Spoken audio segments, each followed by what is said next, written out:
Samsung is about to do something it almost never does. It is cutting a camera. And not just any camera, it is removing the 3x zoom lens from the Galaxy S27 Ultra, a feature that has been part of the Ultra lineup for years. That is a bold move.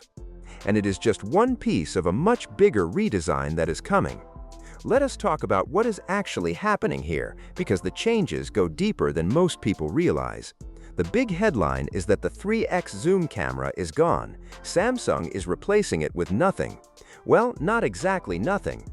What they are doing is betting everything on a souped-up 200-megapixel main sensor and a more powerful 5x telephoto lens. The thinking is, fewer lenses, but better ones, quality over quantity. And honestly, the 3x zoom was always the odd one out. It sat in that middle ground, where it was not wide enough to replace the main camera and not zoomed enough to replace the telephoto. Most serious photographers barely touched it. Samsung finally noticed. But the camera removal is not even the most dramatic change. The bigger story is what is happening to the camera layout itself. The S27 Ultra is reportedly moving from a vertical camera arrangement to a horizontal one. Think of it as going from a column of lenses to a row. That is a completely different look, and it is going to turn some heads because it makes the back of the phone look a lot more like a Google Pixel. Samsung is going to need to convince people this was a choice, not a copy. So why do it? The answer appears to be magnets.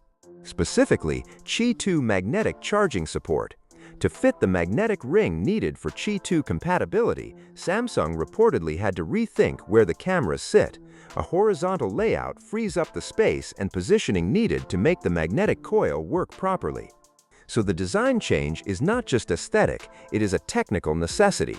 And that matters because magnetic accessory support is genuinely useful. We are talking about cases that snap on perfectly every time, wireless chargers that align themselves, car mounts that just work. The kind of thing iPhone users have had for a while, and Android users have been quietly jealous of. If you are finding this breakdown useful, go ahead and hit that like button and subscribe so you never miss coverage like this. Now there is a catch, and it is a big one for Ultra fans. The S Pen. The S Pen is the signature feature of the Ultra series. It is what separates this phone from everything else Samsung makes, and there are real questions about whether the magnets and the S Pen can coexist without interfering with each other. Magnetic fields and precision styluses do not always play nicely. Samsung has to solve that. If they ship this phone and the S Pen starts behaving strangely near magnetic accessories, the reviews are going to be brutal. There is also the question of wireless charging efficiency. Magnetic systems can sometimes reduce charging speeds or introduce heat. Samsung will need to make sure the implementation is clean. On the camera side, the upgrades look genuinely impressive on paper. The main 200-megapixel sensor is expected to get better low-light performance. The ultra-wide lens is reportedly getting sharper with more vibrant color, and the 5x telephoto is rumored to feature a wider aperture, which means brighter, cleaner shots even at distance.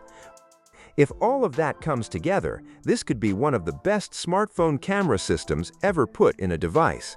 The trade-off is that you lose that middle-range 3x option, and some users will feel that absence. What is interesting about all of this is what it tells us about Samsung's strategy. They are not just adding features for the sake of adding them. They are making deliberate cuts, forcing design changes, and taking on real engineering challenges to move the product forward in a meaningful way. That is different from what we have seen in recent years, where the Ultra updates felt incremental. Whether it all comes together depends entirely on execution.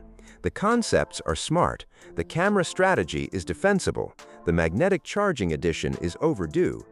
But Samsung is threading a needle here, and the S Pen compatibility issue alone could define how this phone is received. If the S27 Ultra lands the way the leaks suggest, it could be the most genuinely interesting Ultra in years. And if it does not, well, we will have a lot to talk about. Stay tuned because as more details come out, we will be breaking it all down right here.